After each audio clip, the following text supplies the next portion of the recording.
आज का पवित्र बाइबल वचन है उत्पत्ति उसका 11 अध्याय 1 से 32 पद। जैसा लिखा है, सारी पृथ्वी पर एक ही भाषा और एक ही बोली थी। उस समय लोग पूर्व की ओर चलते चलते शिनार देश में एक मैदान पाकर उसमें बस गए। तब वे आपस में कहने लगे कि आओ, हम ईंटें बना बना के भली भांति आग में पकाएं।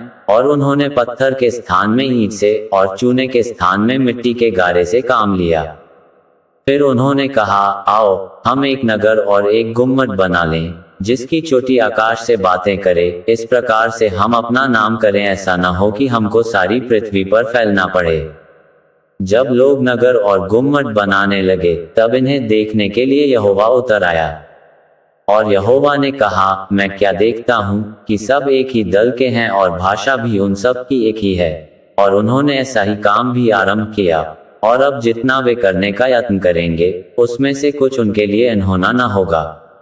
इसलिए आओ, हम उतर के उनकी भाषा में बड़ी गड़बड़ी डालें कि वे एक दूसरे की बोली को न समझ सकें। इस प्रकार यहोवा ने उनको वहां से सारी पृथ्वी के ऊपर फैला दिया और उन्होंने उस नगर का बनाना छोड़ दिया।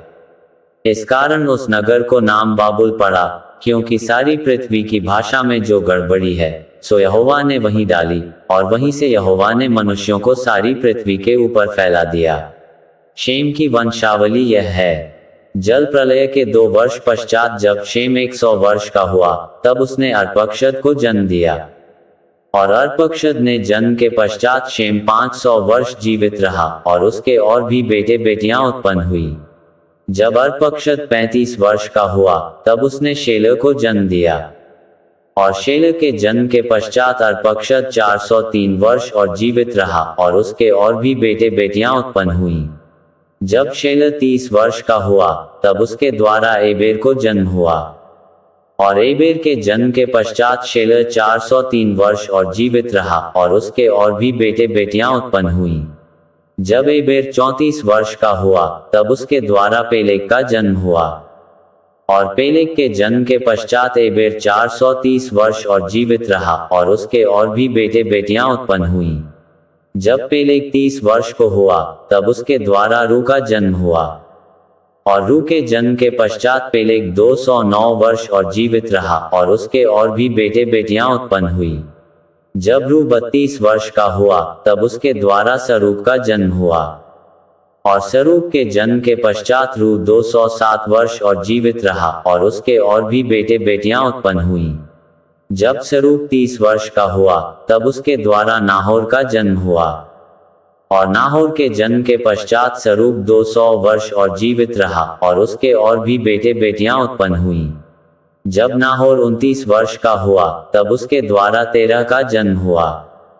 और तेरह के जन्म के पश्चात नाहोर 119 वर्ष और जीवित रहा और उसके और भी बेटे बेटियां उत्पन्न हुई। जब तक तेरह 70 वर्ष का हुआ, तब तक उसके द्वारा अब्राम और नाहोर और हारान उत्पन्न हुए। तेरह की यह वंशावली है। तेरह ने अब्राम और नाहोर और हारान को जन्म दिया और हारान ने लूत को जन्म दिया।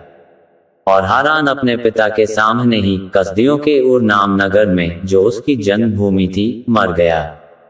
अब्राम और नाहोर ने स्त्रियां ब्याह ली। अब्राम की पत्नी का नाम तो सारै और नाहोर की पत्नी का नाम मिल्का था। यह उस हारान की बेटी थी, जो मिल्का और इसका दोनों का पिता था। सारै तो बांझ थी, उसके संतान न हुई। और तेरह अपना पुत्र अब्राम और अपना पोता लूत जो हारान का पुत्र था, और अपनी बहू सारै जो उसके पुत्र अब्राम की पत्नी थी, इन सबों को लेकर कसदियों के ऊर नगर से निकल कनान देश जाने को चला। पर हारान नाम देश में पहुंचकर वहीं रहने लगा। जब तेरह 205 वर्ष का हुआ, तब वह हारान देश में मर गया। यहाँ तक इस वचन के द्वारा आपको बहुतायत से आशीष मिले। आमीन।